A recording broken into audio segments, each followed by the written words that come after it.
welcome and to the next of the Body Language Masterclass series. I'm absolutely delighted to introduce my next guest. Some of you may have seen him, you may even recognize him. So Darren Stanton, who's been a regular on TV for quite some time now.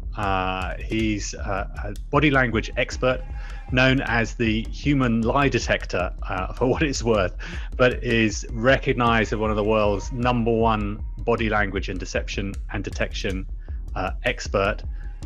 Welcome, Darren. It's an absolute pleasure to meet you. How are you? Likewise, and just thank you for inviting me. That's great. I'm good, thank you. Yeah, despite everything. Yeah. Exactly. In spite of what we've been going through this year, it's been an absolute roller coaster of a year, I think, for everybody.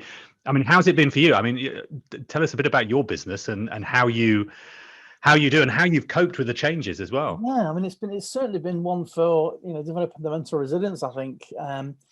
Yeah, I mean, I predominantly do a lot of TV work.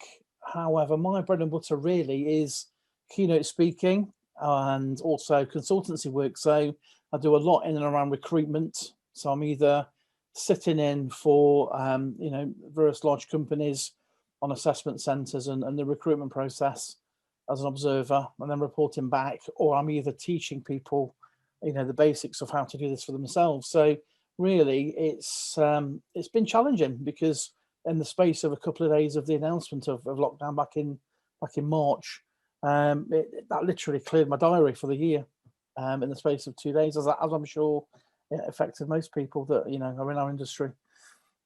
Completely. It has had a devastating effect, and as you no doubt know, it's around the world. Millions have suddenly found themselves from out of work, either on furlough, and then of course the trouble with the furlough scheme here in the UK, as I was talking about on my podcast the other day, is that we had a furlough scheme up until the end of October, the initial one, and of course it was running out, so companies had to make a decision: do we hold on to people or do we let them go? And those who weren't there were let go, only for the government to announce on the last day of October, we're going to extend the furlough, which was too late if you'd already lost your job, so you wouldn't be eligible. So it has been really, really tough. I'm sure, even though a lot of the politicians and government probably don't get much sympathy, but it is a tough old job. I mean, I don't think I'd wish this on anyone at this time. Not really. I don't think. Considering that Boris has only been in power really a year, I don't. You just couldn't write it, as they say. I think no matter what people's views on him and the cabinet are, it's certainly been a challenging time for him, I'm sure. Has it kept you busy? I mean, I suspect that being, I imagine sort of you naturally are watching these press conferences and without even doing the work, I'm sure you must be looking there thinking that's not right or this is right. Yeah. Have you found yourself doing that? And oh, totally, yeah. I mean, a lot of the stuff that I also do is I assess sort of I'm involved in a lot of political stuff sort of worldwide. So I worked a lot on, for example, the 2017 primaries for Trump. Worked on the election this year, which was obviously another story. And then obviously I've worked on sort of all the head-to-head debates in the UK since 2010. So, I do assess a lot of politicians worldwide, like Putin, people like this. So the daily briefings really were very interesting, even though a lot of the newspapers and TV weren't taking a lot of work or weren't taking a lot of freelancing work from me. So I found myself a bit of a loose end, but I've still written because I've used it productively because I had a second book coming out. But now I'm going to hang fire on releasing that now, and I'm going to include, things from what happened this year in terms of what I saw. So yeah, certainly it's been very interesting from my point of view, observing the daily briefings and seeing the changes really in terms of how certain people like Boris and Hancock have evolved in various ways in terms of how they deliver information. Yeah, I mean, I'm sure you've got no end of material there to look at and assess. But talk to me a little bit about your journey, because it's. I mean, obviously, I've done a little bit of homework, and it looks really fascinating in terms of the journey that you've taken. But perhaps give us a little précis. Now, where did you start off? Because I don't think it was quite in body language, was it? No, I actually started off when I was 5 or 6 years of age. I was one of these kids that were forced into taking piano lessons. So for a long time, I was destined to be professional musician or like a concert pianist, because I mean, even to this day, I still play piano. I love playing piano. I play violin, which I learned recently during lockdown. But I think around the age of sort of 17, as most people do, I was sort of looking to do other things by then, because I'd had a good sort of 12 years of 13 years of practicing piano, sort of 6 hours a day. And I'd found that I'd always been the sort of person that could connect well with other people. And I'd always had a very inquisitive mind in terms of why people did certain things. So I guess it's no great surprise that I ended up sort of doing psychology and sociology, at uni, and effectively went on, did all the CPD stuff, became a psychologist, and I worked briefly, as a assistant psychologist in the prison service for a while. At the time, the show Cracker was really big, and if people that are old enough to remember this, the show Cracker with Robbie Coltrane in the UK, and it was a show in America, and it was a psychologist that helped the police solve crimes through psychology. But I quickly learned that wasn't the reality of what being a prison psychologist was all about. And once I kind of got what I needed to get in that environment, I found it really wasn't for me. And then I found myself at a bit of a loose end thinking, what am I going to do? And I had a couple of friends that were in the police, and at the time they were recruiting. And so I applied and got in. So for about 17 years, I was what we'll call a response officer. So going to all the kind of 999 or 911 calls, depending where you're based, listen to this. So the emergency calls. So I was dealing with, all the serious sort of crime, interrogating suspects. But even though I was a police officer, throughout that process, I never lost my passion for people and to understand, why. So I kind of used the police service in a way, because they, in the early stages, used to pay for lots of courses and CPD stuff, continuous professional development courses. So I kind of, acquired a lot of skills within the police. And then 2010, really, I had a bit of a catalyst, because I lost both my parents and took time out and thought, what am I going to do? Because I felt that I'd reached a point within the police that I couldn't really go any further in terms of what I wanted to do. And quite by chance, I met a guy that was in PR, and we got talking. And he's the one that came up with the brand of the human lie detector. A guy called Steve McComish, which is a fantastic guy, and it's all down to him. I still give him due credit. And since 2010, really, I've been very blessed to work within media and to really earn my living from something that I'm extremely passionate about. And I'm sure all those years as a policeman, you had your fair share of people who were being deceptive, and I'm sure some better at it than others. One of the key skills of a good policeman is trying to work out what people are saying is the truth and what isn't, and what those indicators are. So I guess you've done a lot of the donkey work sort of out in the field, as it were. Absolutely. I mean, predominantly, most people that you're dealing with on a daily basis in terms of interviewing suspects are generally trying to be deceptive, because you did used to see the same faces. So there were a kind of a turnover of the same faces that you dealt with. And when I first got in, because I thought it was going to be one thing, and then it became another. And what I mean by that is that there wasn't the formality of what you thought was there between a police officer and a suspect. It was they'd go, "Hello, Darren, how are you?" Or "Hello, PC Stanton." I'd go, "Yeah, not so bad, Steve, how are you?" So there'd be this kind of like you're talking to a friend, because you had that level of rapport. Yeah. So for certain factions of people that you dealt with, they'd say, "I'll just be honest with you, yeah, I did it." I said, "Well, hold it there. We'll do the interview." So you'd press record, and they'd just say, "Yeah, I burgled that property, or I stole that money." And so there was a lot of people like that just came in, played the game, as they called it. The stuff we got a little bit more interesting was people that obviously would never been in trouble with the police. Things have happened, circumstances had happened, and then they'd found themselves obviously being dealt with. And some people are permanently honest, but then there was some that were being deceptive. And although these techniques are absolutely not admissible in British law, you did develop quite an astute skill for recognizing, because you sat across the table from people, from your suspect. Yeah. And there would be, I could see the things that I'd studied on paper. I could, it was great because I was seeing it sort of physically, and I was aware that, like they say, hand to mouth gestures and things like this, self-reassurance things that we'll probably discuss.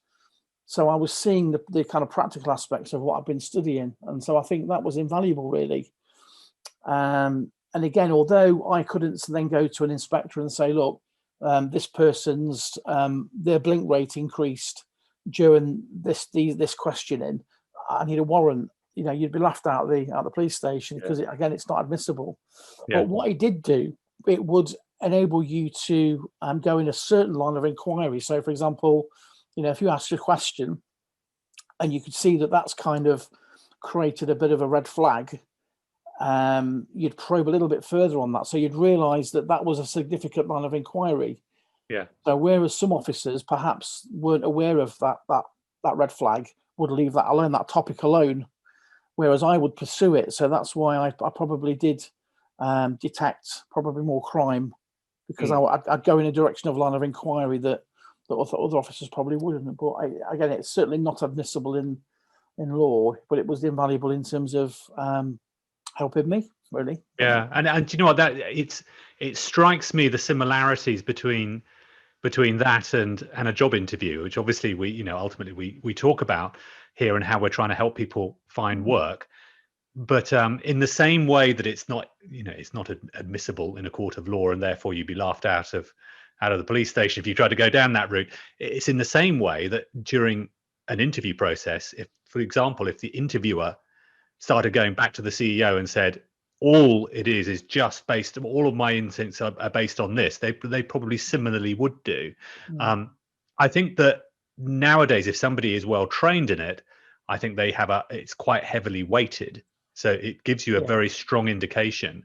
But I guess while we're sort of going down that, what I'm particularly interested in is that that sort of misinterpretation that people have, and I think a lot of that's down to that people have got more and more interest in body language. And I suspect sort of about 20, 30 odd years ago in the business world, it wasn't really quite that much looked into, and it's become more and more popular, and there's been more credence and a lot more science behind it. But then we still have that issue where people generally aren't that well trained in it, but they just have a tiny little snippets of information, and quite often they can be wrong.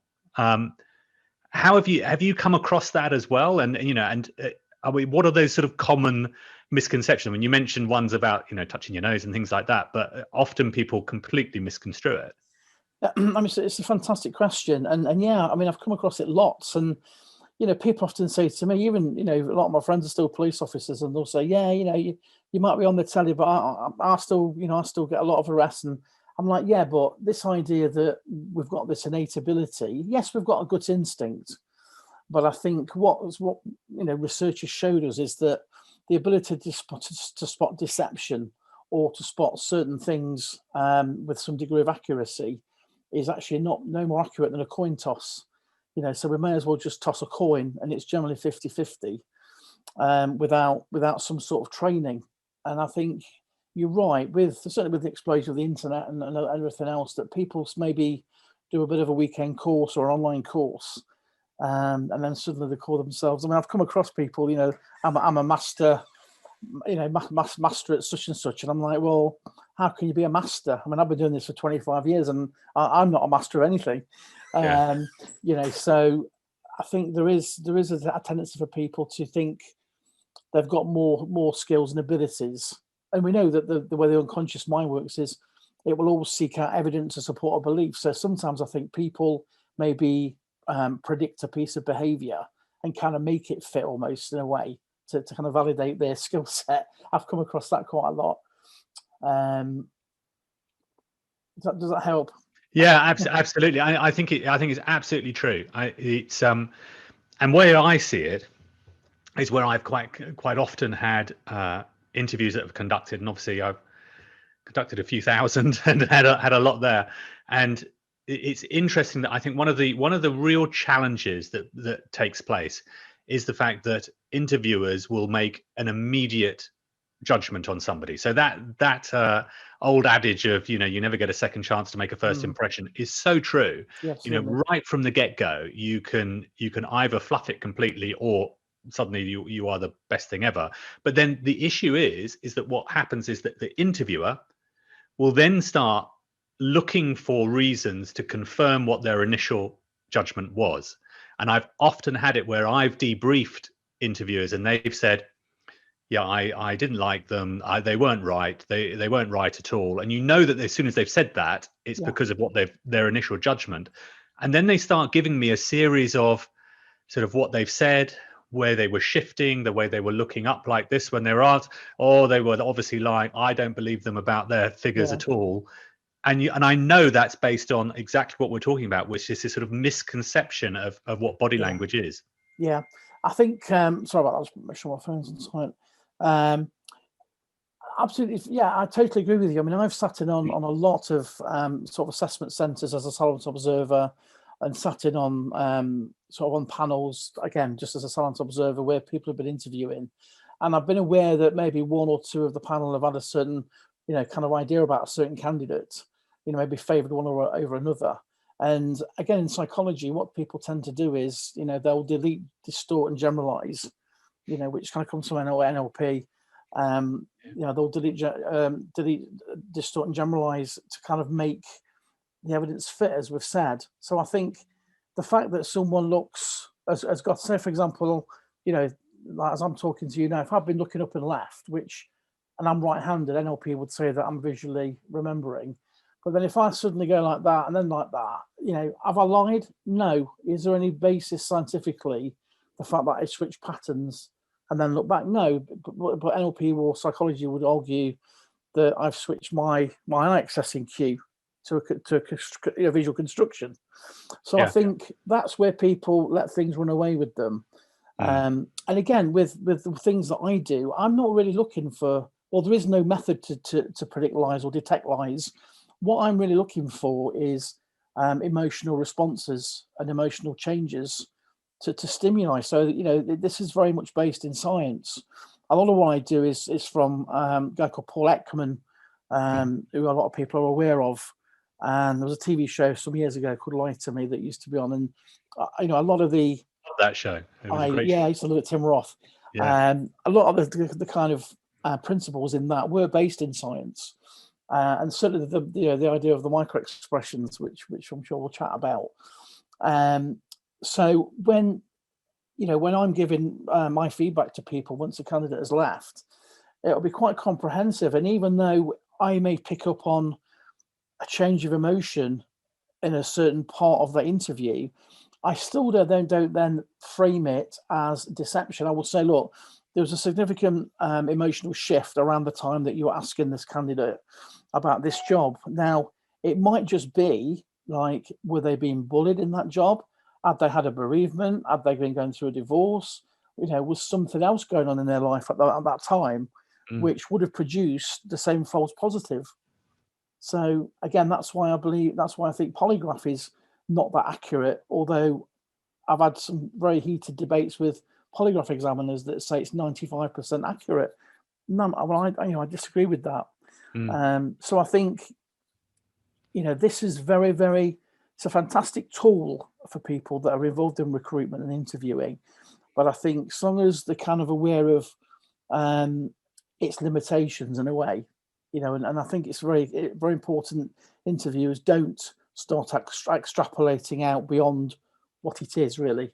Yeah, exactly. And it's and then even the ones where they're not sort of having done the, they've read a book on it or listened to a podcast somewhere.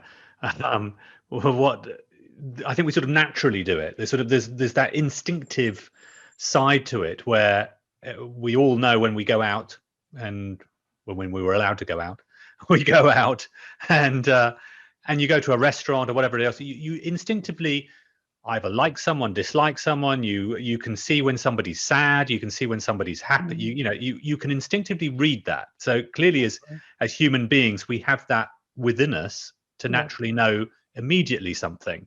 Do you think there are some techniques that perhaps that candidates can do from their side of it that can help them right from the get-go to try and avoid those sort of little pitfalls that you can have when you're going to an interview and you suddenly, because you're nervous and you just suddenly do something wrong and it's misread, but you don't realize that you're doing it? I think, again, another great question. I think one of the big ones that people often miss out on is what we call state management. So what is your emotional state like? What is, and how do you kind of control that or change that? So if you recognize, and again, this does come from NLP, if you recognize that you're a bit of a wreck before you go into these situations, then, be thinking about what sort of language are you using with yourself, either in your prep or on the lead up to the interview, or even sat waiting to go into the interview. Is that little voice on your head giving you positive self-talk? How are you feeling? And if it's not productive, then how would you rather feel? What would be a more appropriate way of saying to yourself, that you're going to do well, and that you've got the qualifications, you've got the experience, you really want this position. And I think saying those things to yourself in a positive way is going to be a lot more beneficial than having a voice saying, every time I come into an interview, I always get nervous. Well, that's cause and effect. Every time I see a red traffic light, I stop. And it's exactly the same psychological process. You're getting a stimulus and a response. So I think be aware, begin to write down, and we call it, sensory acuity. Begin to be aware of what your own patterns are as a candidate in terms of what do you say to yourself?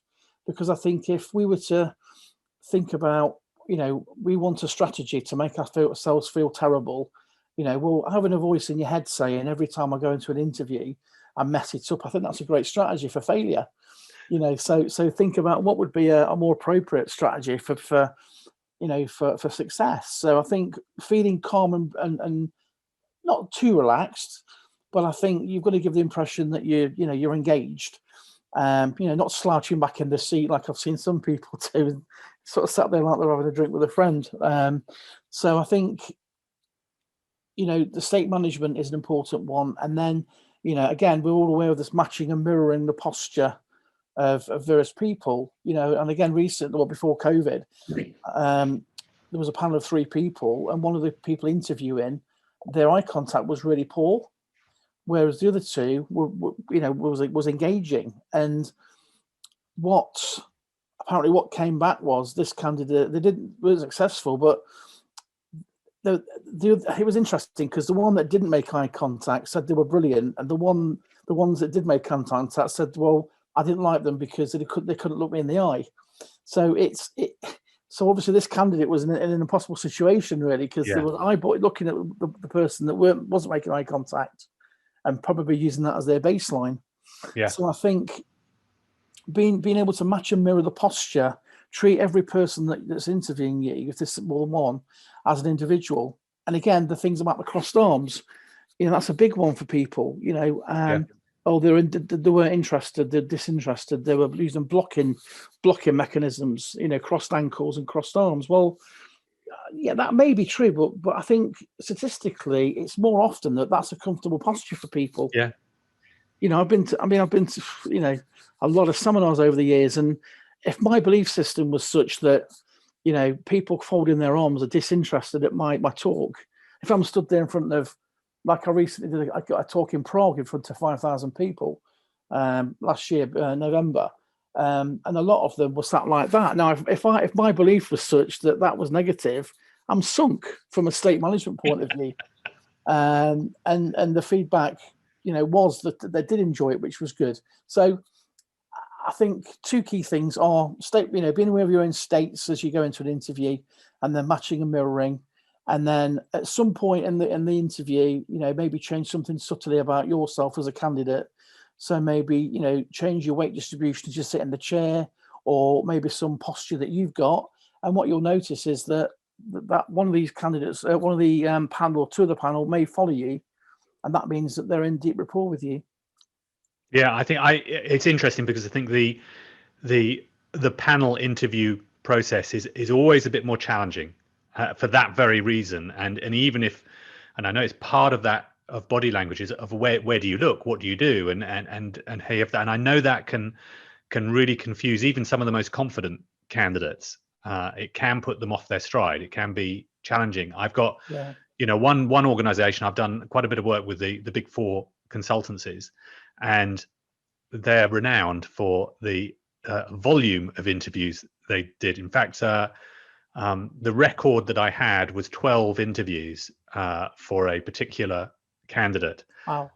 And that didn't include the practice interviews that they did. So they even did rehearsal interviews. So you would get assigned somebody from within the business who was another partner who was sponsoring you, and then they would go through and prepare you for an interview with a randomly selected panel.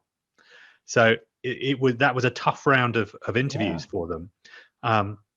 But part of that was, and myself working with them, is exactly what you were talking about, which was how do you deal from when you're getting away from that one-on-one situation and you're having a number of them.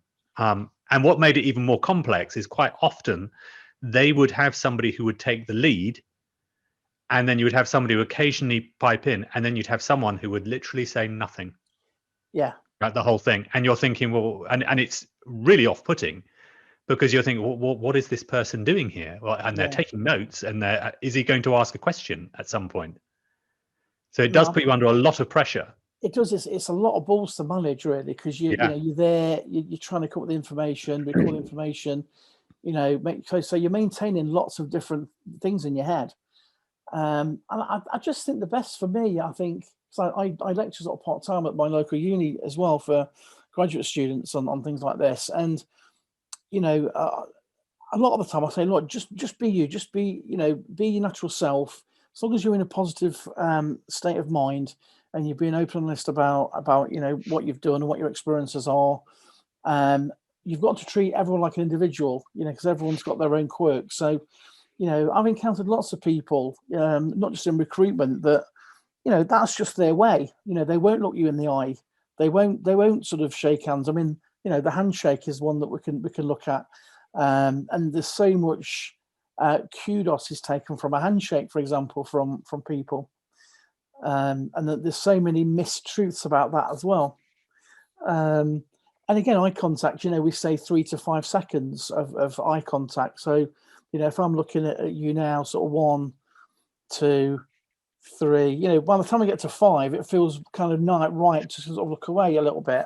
Yeah. And what they say is if we engage eye contact with someone without blinking for more than 5 seconds, we're either going to hit them or kiss them, because generally a prolonged eye contact is reserved for people in more of a either romantic relationship or more family, or, the first thing that you see, certainly when I was a policeman, if you're watching CCTV, the first level of aggression that you see between people, generally men, but some women do fight as well, but generally the guys would be, what are you looking at sort of mindset. So again, just be aware that 3 to 5 seconds, don't be the sort of candidate that sits there staring at people, because they'll find it very disconcerting. They'll think one or two things. It's so true. And also that folded arms thing is so true. Funny enough, I was talking to my wife the other day about that, and she's somebody that does fold arms, and genuinely, I don't think it's because she's trying to block me out, but even though she might do, but she was saying the same thing, is that she just finds that comfortable. For her, it's actually just a comfortable position she has. So she often does that and I've noticed she does that in lots of scenarios. So, and it's interesting how people will engage on that. But the folded arm things, absolutely. I would say that just about every single recruiter around the world will advise candidates, and probably rightly, because I think that at the end of the day, hiring managers and interviewers are going to, regardless of what they do, they're going to read it negatively. Yes. And they shouldn't. I completely agree with you. They shouldn't do. But interestingly, it's the other way round as well that can do, because quite often you come across as candidates, you can come across all kinds of different characters as interviewers. And we sort of started talking about that, but you have those different types. And on the two extremes, you either have the slightly nervous interviewer because they've not done it before, and then they're even more nervous than the candidate, which is an interesting one when you come across that. As well, yeah.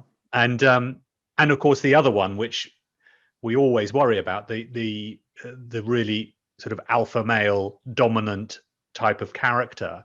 And I've seen my fair share of them as previous clients of mine. More often than not, they've been from those sort of fast growth companies, startup-y type businesses, quite entrepreneurial. They're quite high energy, and they'll either pop in at the end of the process or quite early on, but they'll be really quick to the point. You've got 10-15 minutes with them, and then that's it. If you haven't made an impression, you've gone. So it's really high pressure. And the best thing I've ever tried to compare them with is it's sort of a little bit like when you see Piers Morgan interviewing politicians, in that he comes across, and his style is very strong, alpha, very aggressive in his interview technique. And what I found interesting is how few people can deal with it. It's a very difficult one to deal with. It's probably not a great interview style, certainly not for jobs in trying to find people. No. But what would you suggest? I mean, if you're coming up against people like that, I mean, how do you deal with an aggressive interviewer? That is again another great question. I think just touching on Piers Morgan, I think that's why Boris Johnson tends to send in Hancock and various other people, and goes and hides in a fridge like he did last year. I mean, I once went for an interview with somebody many years ago, and it wasn't sales or anything. It was for training. It's to be a trainer, and the guy, he literally was like David Brent. He had the CV, and I've got a paper here, but he was sat back in his chair, and you literally got the CV and went, and the CV is like this, and then he gave me, I always remember it, he gave me a glass head and said, "Sell that to me," and I said, "But I'm not here for a sales position."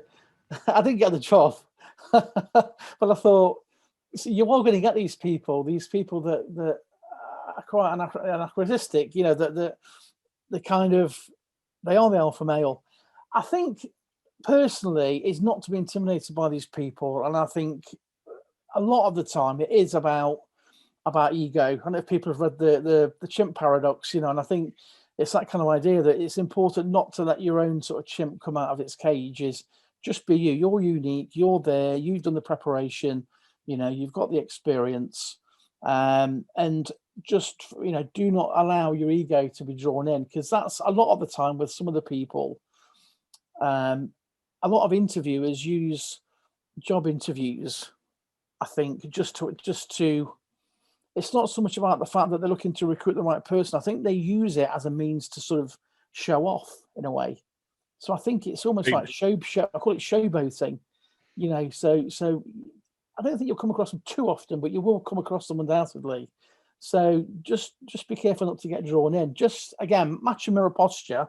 Not to start throwing things like this guy, obviously, but just the same advice holds really. But just don't allow yourself, if they say something that's slightly on the mark or slightly insulting, I wouldn't be drawn in, this sort of thing. I mean, challenge inappropriate things, obviously, but if they said something. But I think by and large, these people are just purely there to exercise their own ego. I hope that helps. That's kind of. I think that's so true. I think it's so true. There is a lot of that, I think, that takes place. And at the end of the day, we're dealing with human beings. So human beings are strange. We're strange creatures, and which hence probably why we both like to be involved in human interaction and human behavioural type of jobs, because it is fascinating. And although human beings are to a large degree predictable, they're also completely unpredictable. That's the thing. Well, and that's what makes it so interesting. And there is certainly that, I think, with interviews where there is ego at play. There's also, I've noticed there's that dynamic, especially when you have the two people in there, where they may be playing against each other. Yeah. So in actual fact, you're witnessing a competition and a challenge of egos playing out right in front of you. And again, I've seen that firsthand in a number of interviews that have taken place. I think I've certainly seen it where we've had the David Brent sort of character, or Diane Brent even, and then also we've had somebody that's sort of super professional, is there to get the best candidate, and to see the dynamic play off each other.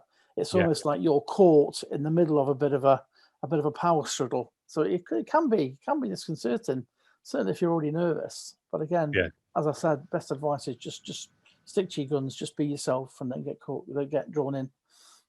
And of course, we've got a lot of things have changed now, because we're sort of keeping it as what was traditional, where we would actually physically go somewhere and you have that interaction and shaking hands, and you can do all of that.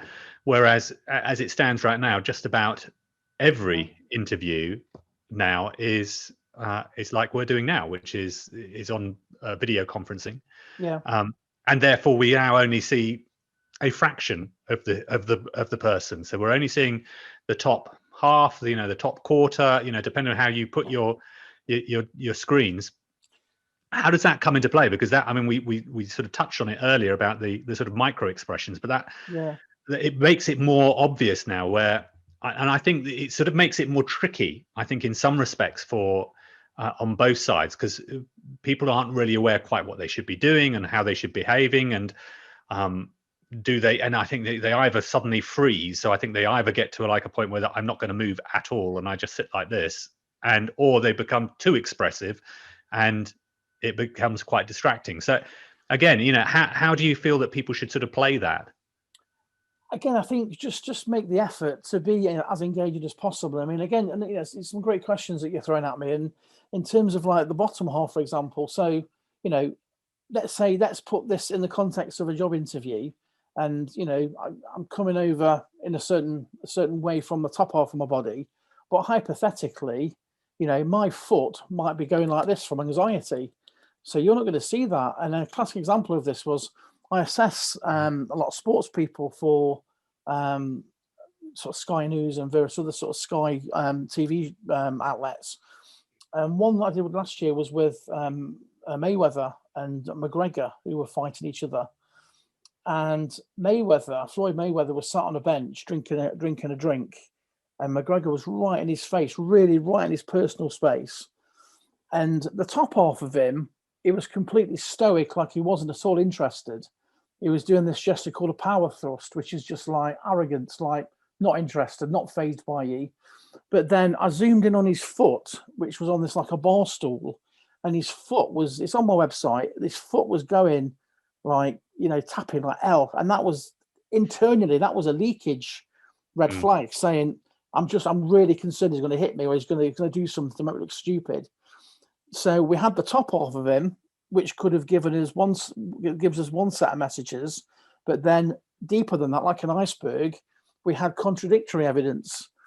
So I think, certainly in terms of doing Zoom and video conferencing interviews, I think it's just important that you have to make the best of what you've got. And then in terms of if you're engaging, we can still do the eye contact. I can still match and mirror you. I'm naturally quite an animated person. So we do lack a lot of information, both, that the candidate will be aware of and the interviewers.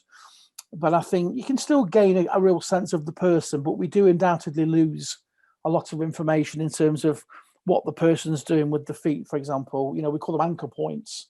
And if they're constantly jigging around, but you're not aware of it, then you're not really going to get a sense of that real person until you physically meet them.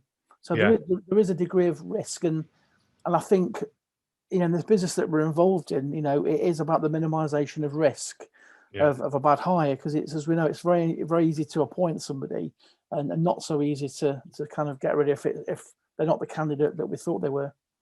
Yeah, absolutely. And you know what, you hit one of the big touch points at the moment in the industry, which is about that.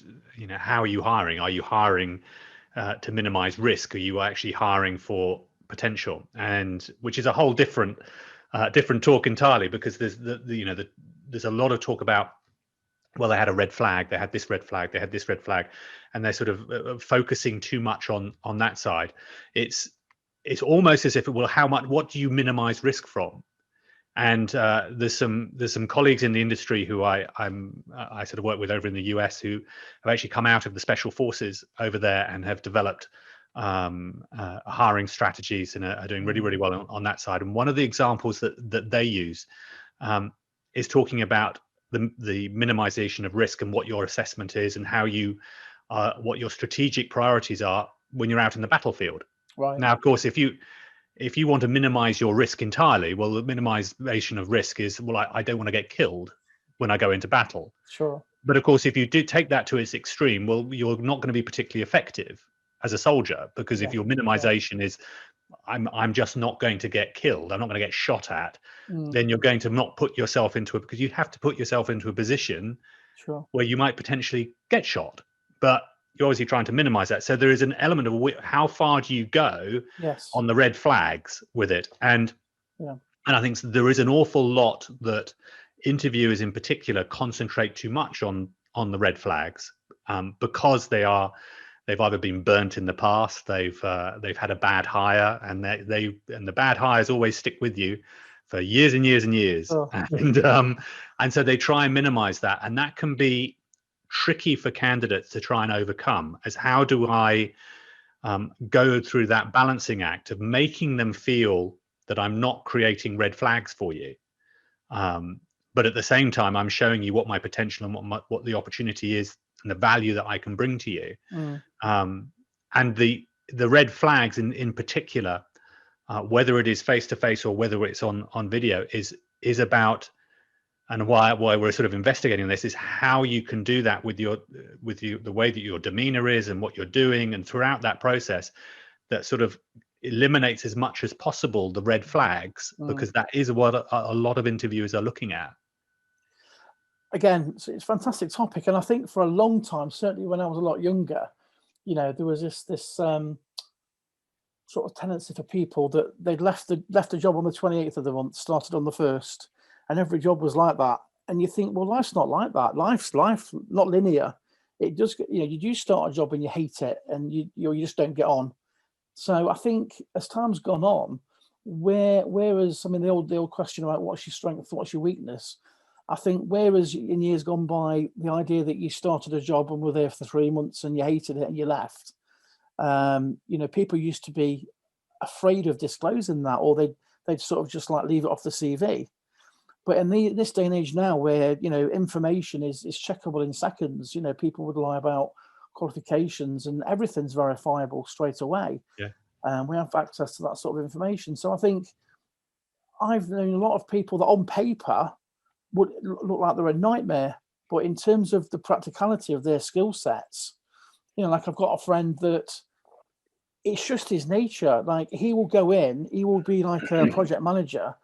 He's amazing at bringing everyone together, at getting momentum, but there'll come a point in the process of that where he'll just get bored and he'll fall to pieces. So his CV was for a long time a succession, and he always completed the project, but there were always quite short-term projects, and he'd recognised in himself that he's just not built that way. He doesn't want to be in a job for 10 years, for 7 years, and he's finding it. And I think for some people, they would see that as a red flag, the fact that, you've not got much stability, or you've not got much resilience, because you tend to leave quite quickly.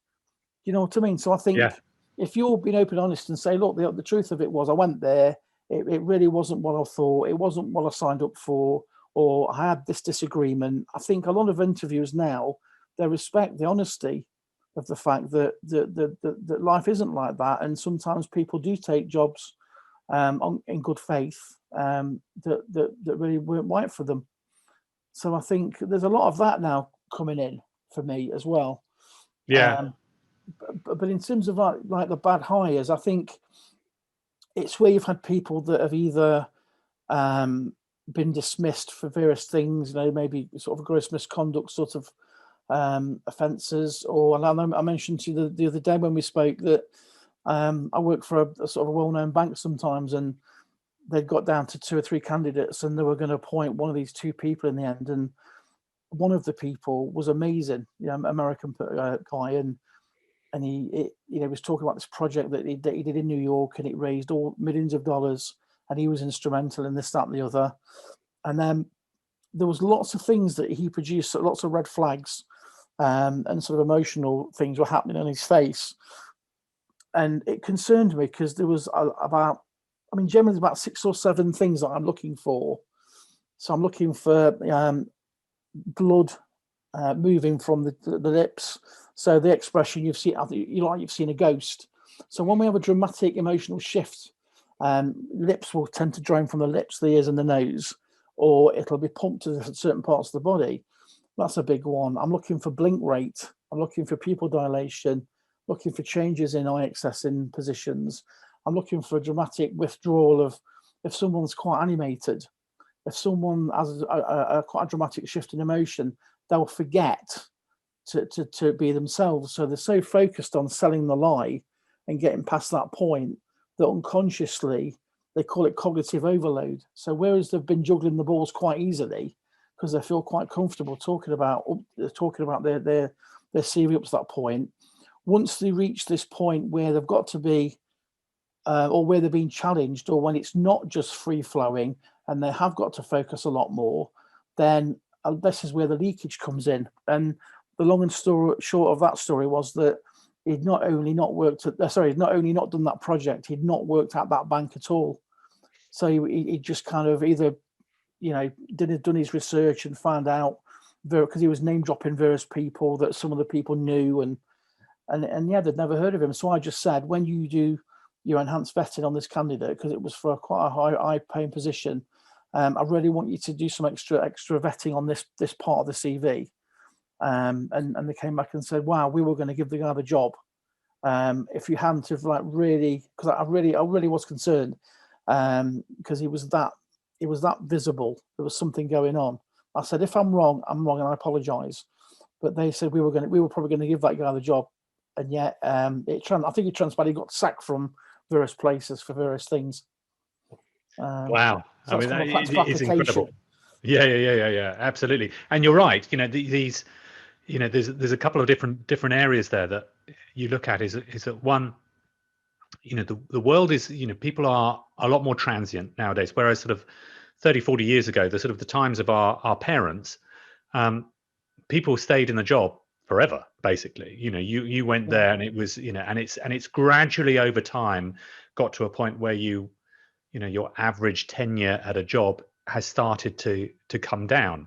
Whereas certainly when I started working, if you had less than sort of 7 or 8 years at any job, you really wouldn't be considered. Whereas it's slowly gone down to sort of less than 5 years, and really, in a lot of them, it's sort of 2 or 3 years. It's more than acceptable now to do that. What people are looking and concentrating on is, well, what did you produce during that time? What was the value that you gave to that organization? And in the time of how we're moving so rapidly, as an industry, as an economy, as the world, everything is changing so quickly. People are more than happy to accept that. And going back to that example I gave of my colleagues over in the US, looking for, what you look for and what you assess in terms of people. They also give an example of the Navy SEALs out there, which is obviously one of the top special forces in the world. And they don't hire based on experience. So they actually do not hire people who come from the military. So Navy SEAL operators, who are the very best in the world, are people who come off the street. They literally have no experience, and they come into it. Obviously, their assessment, though, isn't just a couple of interviews. Their assessment lasts, 6 months worth of basic training, in which obviously they whittle down so many of them. But a lot of the time, what they're assessing during that time is potential. Are you going to culturally fit within this, or can you learn? Are you able to adapt? Do you have all of those abilities there, rather than I've been in the army for the last 10 years and I know how to shoot? And that's sort of also a little bit of a sea change for people in business, because more often than not, if we say sales, for instance, a lot of hiring managers, what they look for is they say, I want somebody who's worked for my competitor for the last 6-7 years and they've been doing really well. That's what I want. And again, that's because they're minimizing the red flags. They want to try and minimize their risk as much as possible. Now, there's no guarantee that that person who's been successful at your competitor is going to do the same thing for you. Yeah. It's an indicator, Yeah. clearly, but do you have the same culture? Do you have the same arrangements? Are you going to manage them in the same way? Mm. And then then goes into, well, when you're then going to interview them, if you want to take those people there, what you've got to work out is yourself is, what is our culture like? What is our training like? What is my management style like? How do we perform? What are our clients like? What's everything? Does that mimic what this character can take? Because if it doesn't, the fact that he's massively overproduced for your competitor does not mean that he's going to do that for you. Mm. Fantastic. Absolutely. And also my favorite speaker, a motivational speaker called Jim Rohn. I watch a lot of him, a lot of his stuff, and he's asked a question, and his thing was, it within his company, he was recruiting people. His analogy was, we were getting them from the apple barrel, right? So we were getting fresh people that had no experience, and we were training them up, and we had a massive fallout rate. And then his mentor, a guy called Scholf, said to him, well, why don't you look for people that are already doing it elsewhere, so you don't have to train them up, then they can hit the ground running. And that's exactly what he did. He just went out and recruited people from different organizations, like IBM or whatever, and then they came across and and then hit the ground running. And the other one is about the police, for example, in this country now, which a lot of people don't realize, is they're doing direct entry now. So, for example, if you're maybe have been a director of companies, and the police have developed their personal specification for superintendent or inspector and above. So people that have worked in industry, in normal, the private sector, they're now coming in as a superintendent in the police. Wow. Because they're coming in with a fresh perspective. And a lot of the diehards are going, well, he's never locked anybody up. He's never been out on a Saturday night and been to a pub fight, as is a PC. So there's that old school mentality. But in terms of like the person's specification, the core competencies required to be a leader and to work with budgets and things like that, you've got to be a politician at that sort of level. And generally, if you've been a chairman of a board or a CEO, people are coming in and it's a total change. I mean, my friend who I tutored actually is now an inspector, and he asked the superintendent about something. He said, I haven't got a clue, Chris. He says, I've only been in the job a year. He says, I'm still finding my feet. And yet he's walking around as a senior officer. And there's nothing wrong about it, and they're coming in with such a fresh perspective. So, a lot of forces now, they're recognizing the value that people can come from outside the organization.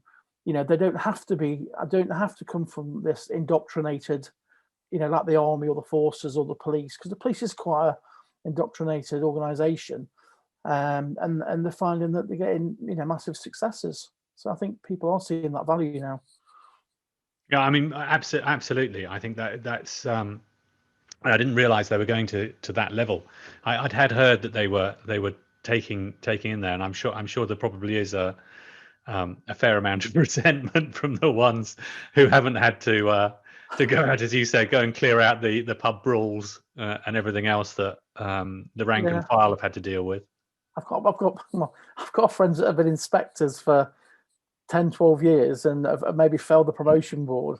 And yet, you get people coming in like, oh yes, so suddenly we've got superintendent on sort of 65, 70,000. And so you do have the element of people saying, well, what, they just walk straight in the job. And I've been doing it since I was, but you're always going to get in companies, aren't you? You can be in a position for quite a long time and you maybe aspire to a certain role, and then somebody else maybe got some fast track program where they just ascend a lot quicker and further because they've got the skills and abilities. It's life, really. It is, absolutely, and I think it's going to and it's going to be very interesting once we sort of come out of the pandemic, which I'm I sincerely hope we will. So it looks like we will at some point. So, I think so. I think it's imminent. I don't think it's going to carry on for too much longer. Yeah, exactly. And then I think it's going to be a very interesting time in terms of talent and jobs and the economy for a number of different reasons. So Mm. I think that you're going to find that, in my opinion, I think a lot of organizations are going to look and think, well, we've had just about all of our workforce working remotely, and they will assess very accurately the sort of the good and bad of that, Yeah, because they yeah, will be doing that.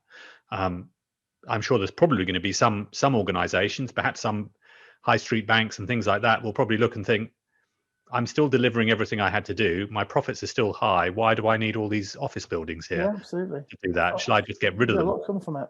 So there might be that, or you might have the other end of it, where you're going to have a lot of organizations saying, you know, I think it's shown up that certain individuals haven't hit their numbers, haven't done what they should be doing. It's, you know, it's shown very quickly how effective or ineffective certain people are. So I think there's probably going to be quite a lot of change that will take place. So I think the recruitment companies, I think once you get through the slightly difficult period, it's going to perhaps be quite a big boom time for them, as there's going to be a lot of change that will take place.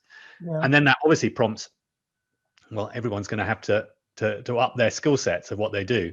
One of the things I talk about with candidates, especially at any time, is the need to practice, the need to hone your skills, to get confident in what you're doing. And we sort of talked about that sort of fairly early on in our discussion, which was that, what do you do to try and avoid the pitfalls that you go in, or you're first on the screen and you're nervous and you don't know what to do? And a lot of what I talk about is the practice and practice and practice. And the more that you practice, the more confident you will come. You know what your answers are, how you are. I try and encourage people to practice in front of the mirror, record themselves, to view that, but also to observe the famous, look at the TV, you know, as to what it is there. And some of the examples I've always given, which perhaps more recently has been the likes of the Barack Obamas of this world, of who's been an exceptional politician, great communicator, absolutely. and comes across very well. But and I know that you've picked up, and we talked right at the beginning how you've picked up on a lot of those. But where do you see some of those examples of those really good characters, of people who perform well, like Barack Obama, like Tony Blair, who are well trained and almost quite natural at it, to how that can help people in situations when they're practicing for their job interviews? Yeah, I think it's a really important thing to touch upon. I mean, again, for me personally, Barack Obama was one of the best speakers in terms of, the way he conducted himself. And they said that a lot of his speeches were built on the structure of, like Martin Luther King, the way that they used to rise in crescendo, and there was a lot of psychology involved in the way that Barack Obama used to deliver his speeches, quite different to Trump. But I think what I would advise people to do is, if you've got somebody you admire, like Barack Obama, it could be somebody that you physically know, or someone that you kind of know from history that's really good at speaking. Just watch their videos. Like there's an expression in psychology that we say, act as if, right? Use what's called an act as if frame. So act as if you are that person. So, for example, one of the things I do with people under normal circumstances is I train them in public speaking, or in terms of confidence and whatever. So what we'll do is spend quite a large amount of time trying to create the best version of you. So if we imagined ourselves now on a big screen, so you're the perfect candidate now, what are they doing that lets you know? So you almost separate your point of view from the other version of you. So if I'm watching myself on a screen, I do this all the time myself, actually. I review things. So if I'm looking, I want to be the best version of Darren. So what is the Darren on the screen doing in terms of the way he's communicating, in terms of the non-verbal, the way that, he's standing or sitting? What lets me know physically that he's doing well? And conversely, what can I see that lets me know he's not doing well? And it's almost like being a film director. You could then say, okay, well, I want to tweak this. I don't like what you said there. I don't like that gesture that you made. And with technology now, I mean, I've got a teleprompter app where I'll just copy and paste the script in, and you can just stand there to camera and like you're a newsreader, and just constantly review yourself, because it's not like years ago. I mean, the technology that we've got available to us now, you couldn't have fit it in a room. It to be delivered on a truck. Whereas, so very often I think it's about refining what you already do very, very well. And three key questions for me that I always ask myself, and I invite candidates to say, is, look, what's gone well about this? What's gone well today? What went well on the interview? Or, what have you done well in terms of your prep towards this process? What hasn't gone so well? Okay, so not what's not worked, not what's failed, but what's not worked so well, and then what can you change? What can you do differently?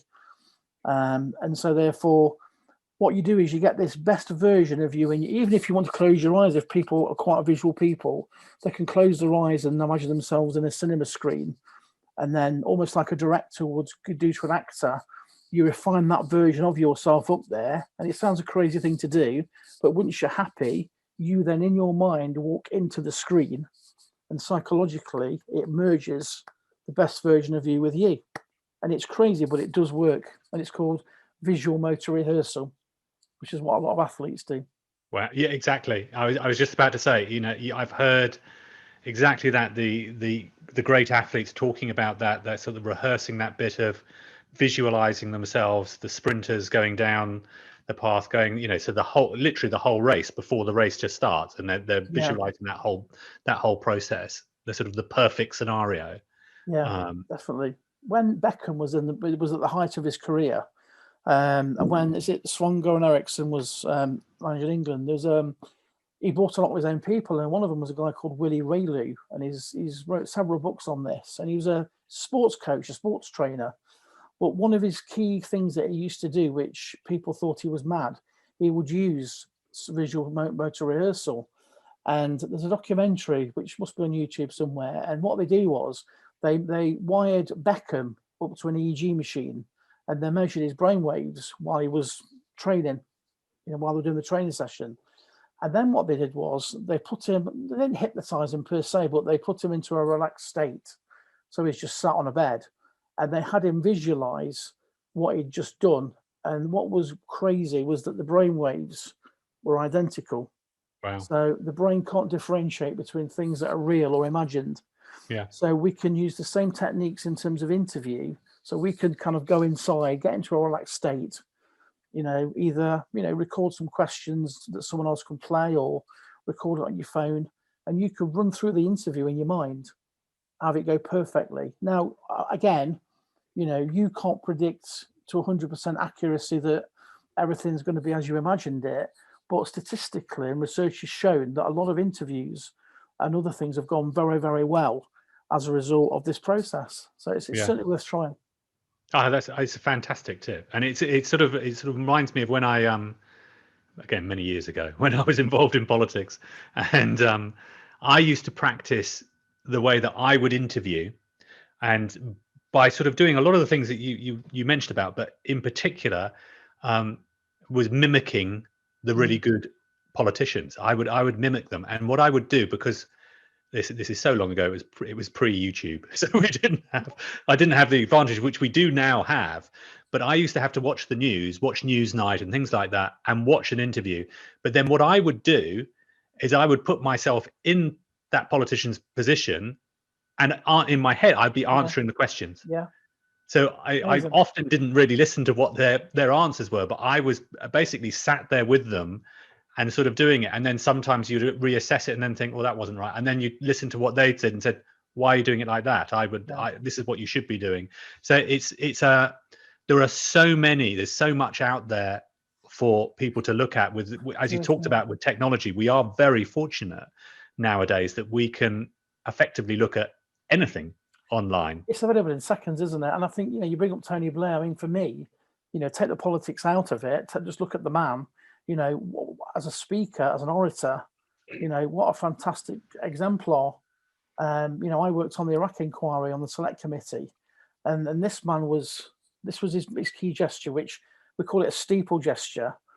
You'll tend to find that Trump does a reverse steeple gesture, which is almost confidence with arrogance, whereas Tony Blair was sat like this, which is what a lot of experts tend to do. But he was like a lizard on a rock. He wasn't leaking any information at all, and that's a very controlled man. But in terms of his performance, it was just faultless. Yeah, he was very good. He was really, really good. And there's another one that I'm in particular like and enjoy, is that if you've not seen it before, again, it's on YouTube, and it's when and I think it was when Barack Obama was quite early on in his presidency, and he went over for a visit to Putin. And they obviously, and as we know, they had a particularly frosty relationship, and didn't often go very well. This particular video, I think if you put in YouTube Obama and Putin breakfast, and you'll get this. So they obviously had been meeting, and it was sort of looked like some big country dacha in somewhere in Russia. Yeah. And they were coming out for a prepared breakfast. But it was quite obvious from I mean, you really didn't have to be a body language expert to work out that things weren't going very well. And it was complete silence. So Obama and Putin were coming out with the foreign secretaries, foreign ministers, and then all the lackeys that they have, and the translators. Yeah. And the body language, Putin was coming out there, and as he is quite dour anyway, and obviously a lot shorter than Obama, but still portrayed that much more. And it was quite obvious. I'm in control, yes, and I have total contempt for you. And he sort of just showed him like this. They sat down, and they were having this breakfast started to be prepared for them. But Obama clearly thought he could see he was uncomfortable with the silence, that he felt he had to do something. And it's the only time I've really seen him slightly under pressure, actually show a bit of pressure. Right. But even so, and that's for Obama, because even so, he was still doing it quite well. But there was a, if I can remember, I might be doing it wrong, but it was a gesture that he did where he was sat down at the table, and table was quite low as well. Yeah. And he was trying to talk about Sergei Lavrov, who was the foreign minister for the Russians. And he said, as Minister Lavrov did. And he did this bit where he wasn't looking at Putin. So Putin was there, and he was sort of looking away. And he did a gesture of this, and he was sort of touching his face a lot as he was doing it. And he was trying to crack a joke, but he realized, and you could just, the tension was so obvious. That's kind of self-reassuring. It's almost like a self-hug in a way. Yeah. But it's a fascinating, and what's even more hilarious about the video is that they have, because it was a traditional Russian breakfast, they had some guy who was dressed in some Cossack uniform with this great big weird contraption, which was there sort of boiling water or something, and he had an old boot that he was using to generate heat into it, the air into it. It was just, honestly, the whole thing. I encourage you to have a look at it, and anyone watching to have a look at it, because it's a fascinating view. I'll have a look at that, because I've not seen that, but I've researched sort of analysed Trump and Putin quite a lot. I mean, Putin he does make me laugh, because he's such his own man. He just doesn't care. You know, he's not a person that feels he has to put, kind of show his power. Whereas Trump, I mean, I got a month's work when he first got inaugurated just on his handshake, on this bizarre bone crusher handshake and he was jerking people towards him to test the compliance, things like that. So again, handshakes, they probably just touch upon that, because you will get people like that. You will get these extreme examples of people that maybe interview you. They tend to be what they call wet fish, where it's quite limp, and then some people will crush your hand. And again, it's just a firm handshake. You don't have to crush somebody's hand, because I've known a lot of people in business that have said, but they had a weak handshake, I didn't trust him. So they equate a handshake to integrity, which is ludicrous, really, but that's their particular belief system. It's really true, and it's something I talk about in my book as well. It's one of those things that I think it's one of those things that it's a simple thing to deal with, because you're absolutely right that what people do is they will make a very quick assumption about somebody based on a handshake, which is ridiculous. And especially if you're a woman, generally speaking, women aren't going to be going there trying to crush your hand. They're not going to, but it'll often be perceived as you're weak. If it's a wet fish handshake, you're weak. You're not going to be good at what you do. That's you might right, be, yeah. you're not going to be skillful. So it's sort of one of those things that I talk about is, do you know what? Just do basic firmish handshake and do that. Eradicate the things that you can deal with really easily. That's in your control really easily to deal with, and that's sort of part of getting that control early on in the interview. I think so. Yeah. I mean, I do also train in what we call boardroom body language, so more designed for CEOs and people like that. So we will teach. It's not that relevant at the interview level, but you're still aware of it. Is what politicians use is they'll shake hands and then they'll put their hand on the other arm, and again that can be seen as quite a courteous gesture, but it's about power. And then also you'll see politicians. I mean, the royals do this quite a lot. Meghan does this with Harry quite a lot.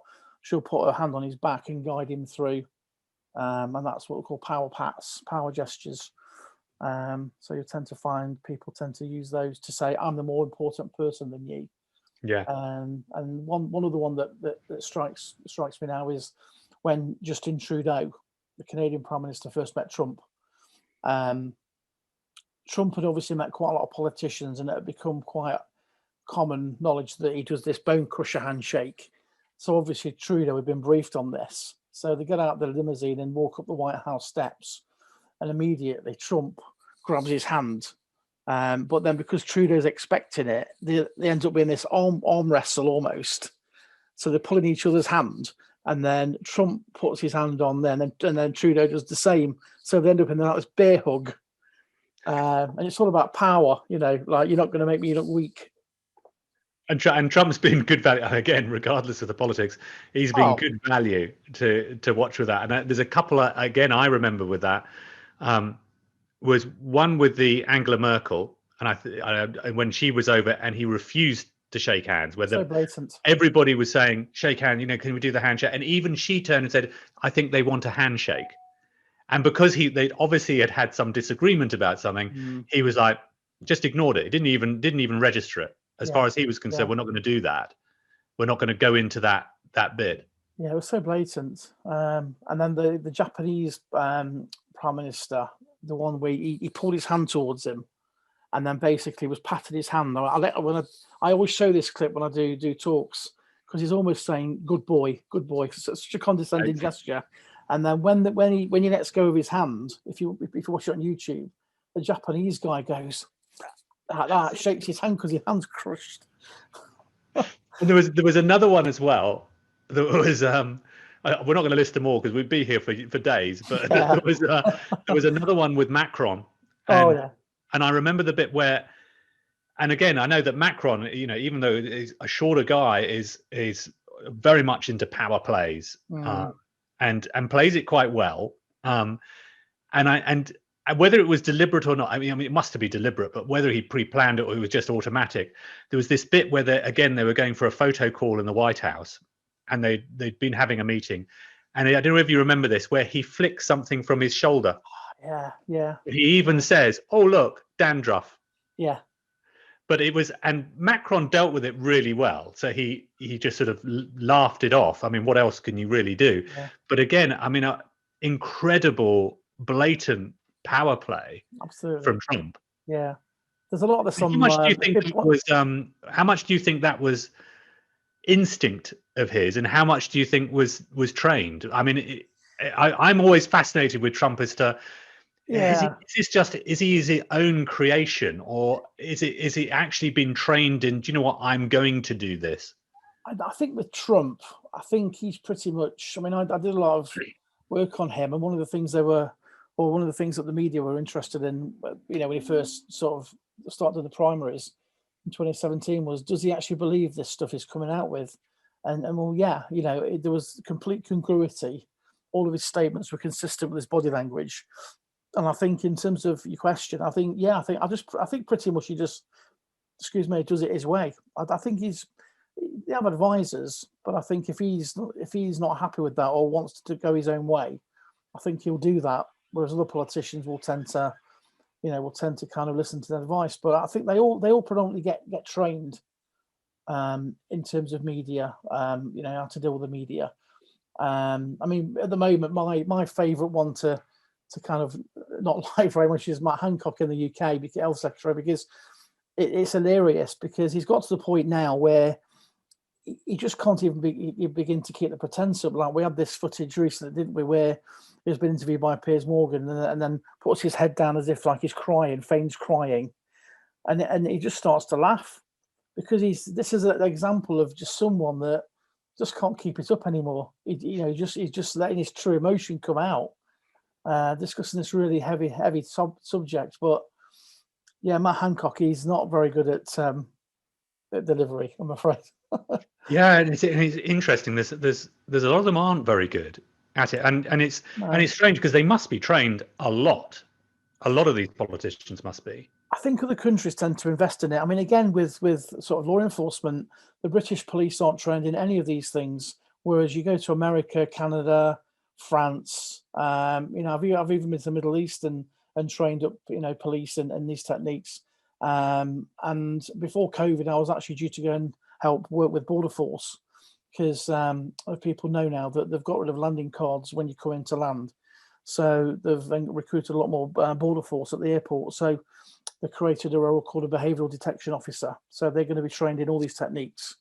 I mean, they already received some training, but they're going to get enhanced training in terms of asking key questions and looking for micro expressions and key gestures, in the space of a few minutes, whether to detain that person or not, and question them further.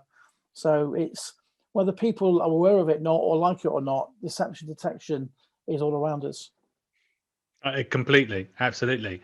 And so, Darren, where can people get hold of more information about you? Where's the best? I mean, you must.